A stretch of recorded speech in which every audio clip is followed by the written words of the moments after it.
Okay, let's unpack this a bit. We're diving deep today into a word you definitely see all the time, maybe without really thinking twice about it. Interest. Yeah, it's one of those words. And sometimes, looking closely at how a single word gets used, well, it can reveal some surprising depth in the source material. Exactly. It's not always the big headline ideas. Sometimes it's the subtle stuff, the language itself. And what's really useful here is how our source material uses the setting of Tak province in Thailand.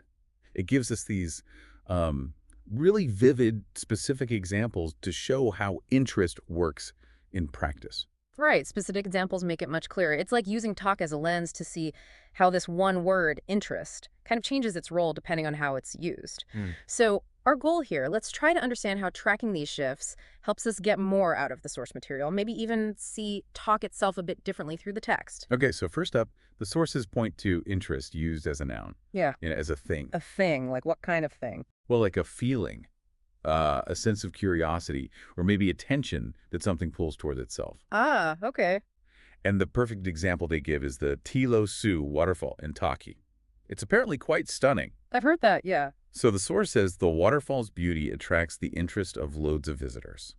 So here, interest is like, well, it's presented almost as something people have or feel because the waterfall is just inherently appealing. Right. It's the state of being drawn in, the feeling itself. That's the noun. Exactly. It's the result of the waterfall's appeal. Got it. But then the sources shift gears, don't they? They show us interest being used as an action, as a verb. They do. The example involves the same waterfall, Tilo Su.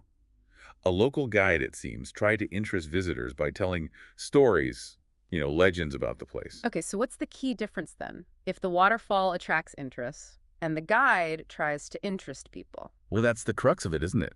The guide isn't just benefiting from some existing feeling people have. The guide is actively doing something. Ah, performing an action. Precisely. Performing the action to interest them. Taking steps like telling stories, specifically aiming to create that curiosity or attention in the listeners. So it moves from just a state of being interested to an active effort by someone to generate that interest. It's a deliberate action. It's dynamic. Okay, that makes sense. From something having interest flow towards it to someone actively pulling that interest out. Right. And there's one more angle the sources give us. Oh, yes, the adjective form, using a word like interesting. Exactly. They describe the Loy Krathon festival in talk as being very interesting. So how does that fit in? We've had the feeling, the action. Yeah. What's the adjective doing? Well, calling the festival interesting is describing a quality the festival possesses. The quality. Yeah, it's saying the festival itself has the characteristic, the inherent trait that causes interest in people who experience it. It's not the feeling itself, like the noun. Or the action of trying to create the feeling, like the verb. Right.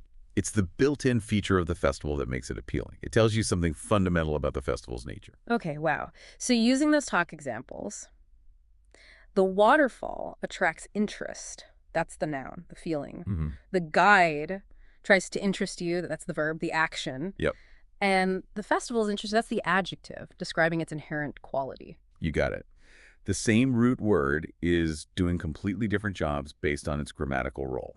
And that really highlights something important, doesn't it? Paying attention to whether a word is a noun, a verb, or an adjective.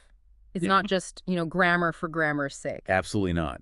It's actually crucial for understanding exactly what the source is trying to communicate, how it's framing the subject, what nuance it's adding. Yeah, it subtly shifts how you take in the information. Are you reading about a passive attraction, an active effort, or an inherent quality? So maybe next time you're reading something, whether it's about a place like talk or any source material, really just pause for a second.